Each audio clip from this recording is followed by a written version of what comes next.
The situation in Manipur, of course, in the aftermath of violence, which one has witnessed a couple of years ago, continues to be a raging issue that the opposition party have been raising. But importantly, RSS chief Mohan Bhagwat has today made a mention of that. He's basically said that when there was peace in the region for 10 years, nothing really happened. But peace has not been restored for a very long time, and it's an area of concern as far as the northeastern state of Manipur is concerned. In fact, today also an incident was witnessed when the advance convoy of the Manipur chief minister who was supposed to go to one of the districts was attacked, and of course security personnel met with injuries as far as this is really concerned.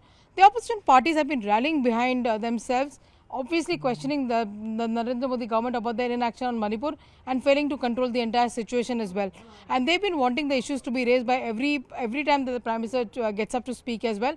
But one must remember that the Prime Minister did speak extensively in Parliament about the situation in Manipur, and he said that the visuals that came out where a woman was paraded naked was extremely shameful, and whether it was the daughter from Manipur or whether it was the daughter from anywhere else, no guilty person should be spared as well. Action was followed soon after the video had gone viral, and Mr. Amit Shah had also come out on the floor of the House to explain why happened, what had happened, and how the culprits were really nabbed as well.